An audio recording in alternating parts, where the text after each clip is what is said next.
ಇಲಾಖೆಗಳು ಒಗ್ಗಟ್ಟಾಗಿಯೇ ಇದ್ದೀವಿ. ಪೊಲೀಸ್ ಇಲಾಖೆಯವರು ಇಲ್ಲಿ ಸ್ಪಾಟ್ ಇನ್ಸ್ಪೆಕ್ಷನ್ ಎವಿಡೆನ್ಸ್ ಎಲ್ಲ ಮಾಡುವಂಥದ್ದು, ಅದರ ಸಲುವಾಗಿ ಅವರು ಇಲ್ಲಿ ಬಂದಿದ್ದಾರೆ. ನಾವಲ್ಲಿ ಪೋಸ್ಟ್ ಮಾರ್ಟಮ್ ಎಲ್ಲ ನೀಟಾಗಿ ಆಗಬೇಕಾಗ್ತದೆ, ಕರೆಕ್ಟಾಗಿ ಆಗಬೇಕಾಗ್ತದೆ.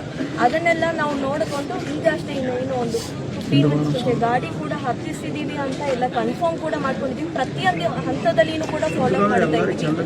ನಮ್ಮ ಜಿಲ್ಲೆಯಲ್ಲಿ ಈ ರೀತಿ ಯಾವುದೇ ಒಂದು ಅಟ್ರಾಸಿಟಿ ಕೇಸ್ ಆದ್ರೂ ಕೂಡ ನಾವು ಪ್ರತಿಯೊಂದು ಇಲಾಖೆಯಲ್ಲಿನೂ ಏನೇನು ಆಗಬೇಕಾಗ್ತದೆ ಎಲ್ಲ ಡಿಪಾರ್ಟ್ಮೆಂಟಲ್ಲಿನೂ ಪ್ರತಿ ದಿವಸನೂ ಕೂಡ ಫಾಲೋ ಅಪ್ ಮಾಡಿ ಏನೇನು ಸರ್ಕಾರದಿಂದ ಏನೇನು ನಮ್ಮ ಕಡೆಯಿಂದ ಕ್ರಮ ತಗೊಳ್ಬೇಕಾಗ್ತದೆ, ಏನು ನಾವು ಪರಿಹಾರ ಮಾಡಬೇಕಾಗ್ತದೆ, ಯಾವ ರೀತಿ ಈ ಥರ ಒಂದು ಘಟನೆ ಮತ್ತೆ ಆಗದಂತೆ ನಾವು ಕ್ರಮ ತಗೊಳ್ಬೇಕಾಗ್ತದೆ, ಅದು ಎಲ್ಲವುದನ್ನು ಕೂಡ ಜಿಲ್ಲಾಡಳಿತ ಮಾಡ್ತಾ ಇದೆ. ನಾವು ನಿಮ್ಮ ಜೊತೆಯಲ್ಲೇ ಇದ್ದೀವಿ.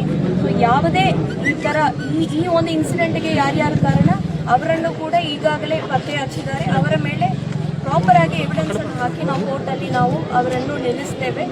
ಈ ರೀತಿ ಯಾವುದೂ ಕೂಡ ಇನ್ನು ಮುಂದೆ ಘಟನೆ ಆಗದಂತೆ ನಾವು ಎಲ್ಲರೂ ಕೂಡ ಒಗ್ಗಟ್ಟಾಗಿ ಕೆಲಸ ಮಾಡಿ ಈ ರೀತಿ ಯಾವುದೇ ಇನ್ಸಿಡೆಂಟ್ ಆಗದಂತೆ ನಾವು ಕ್ರಮವನ್ನು ತಗೊಳ್ತೀವಿ.